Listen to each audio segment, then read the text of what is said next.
identify options to address congregate living facilities. Okay, so we know there are issues with the proliferation of short-term lodging in the community.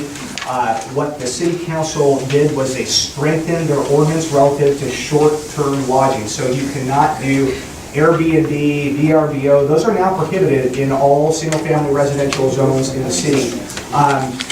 That will pick up and address some of the unlicensed operators that have homes that essentially provide sober living and other types of services. And so we're continuing to explore that. We all know that's an impact on your community. It's an impact throughout Orange County, throughout the state.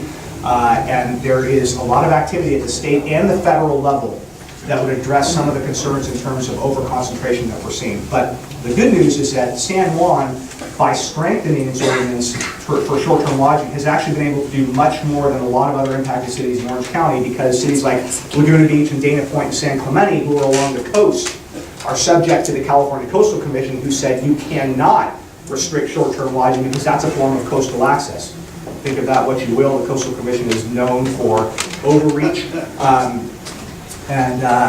Fortunately, we are not subject to Coastal Commission, so we have the ability and latitude to do that. Trail connection and improvement projects, that was something that the council added as a priority. And most recently, gosh, going back to this early summer, they approved a trail alignment through the riding park. It goes right along the creek. It's alignment A and A1, so this is the riding park. This is Avenida La Plata.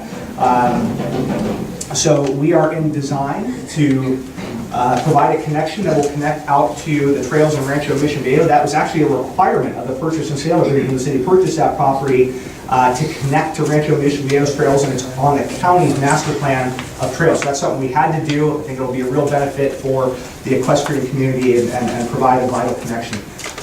We'll probably be done with design later this spring, but because of events at Blenheim, we probably won't start construction until fall. The Oaks license agreement, the Oaks property, which is right over here next to Riata, was part of our open space purchase in 2010 when the city purchased the riding park property in Riata Park. It had been leased to a private, say a vendor, it's really a private developer that developed the adjacent 30-some odd homes next to the Oaks. They're also beautiful, multi-million-dollar homes there that just won an award, as an aside, from the International Building Council. So an international award for the quality of those homes that were developed. But they were also leasing the property for really a sweetheart deal next to Riata Park. The Trails and Equestrian Commission worked through the council and recommended that the city terminate that lease, which we have done. And our staff and Jacob Green is coordinating that process. And fortunately, again, with the input and recommendation from the Trails and Equestrian Commission, we were able to negotiate for the developer to leave the corrals, paddocks. Although they didn't have to. They didn't have to by contract. They could have taken those with them, but we're going to work with them to leave those for future public use. I would expect that over the next year, the commissions are going to be able to start brainstorming on what public features and amenities can go there. Okay,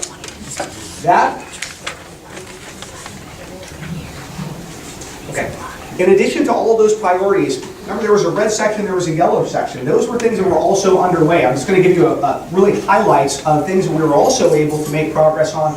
These weren't priorities, but they were things we said, hey, they're in our work plan, and as resources allow, we're going to try to move them forward. Improve and expand the summer trolley. I know this is something that Mayor Ferguson has worked on with Michelle Lawrence Adam at the Mission and Mark at the Chamber. Last summer they did not have a trolley. The prior year they had a trolley. Now we're going to bring that back. We have a grant from OCTA. We're actually going to have 2 trolleys. It's going to serve the downtown, the Mission, the train station. We're going to try to improve mobility. We're going to try to have 20-minute headways, meaning you never have to wait longer than 20 minutes. So we're going to bring a presentation to the council showing the route on February 7th. We're excited about that. We rezoned City Hall sites. Everyone knows where City Hall is on Paseo Guadalupe.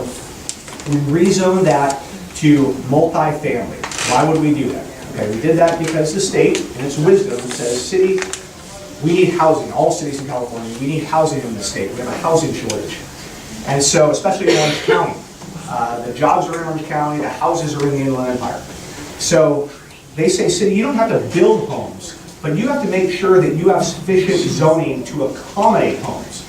So that site was identified as an appropriate spot to zone for housing. We can still have City Hall there, city can have City Hall there forever, we own that property. But it is now zoned, the council completed this, it is now zoned for housing. If City Hall was to ever move, the city could sell or lease that property and a developer could come in and build housing.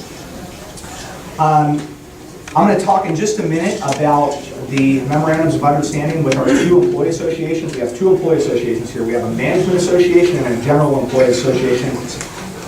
Coming from Laguna Beach, there's two things I don't miss. One is the Coastal Commission and the other is dealing with public safety associations. So we don't have that. We have two associations that are actually great to work with. And their MOUs have a 3-year agreement that's coming due in June. So we started the process of those conversations. And as part of that, we initiated a class and compensation study. So our HR team is looking at all the positions in the city organization, some 80 full-time positions, lots of part-time positions. Are the job descriptions still accurate? How do they compare internally and externally? Are we paying the same, less, more for an engineer compared to the city of Laguna Niguel? It's been about 10 years since we've done that. It's appropriate to refresh that, certainly going into the negotiations with the labor associations. And complete a citywide fee study. This is also something that we're out of date here. We need to do this. These are all the fees of the city.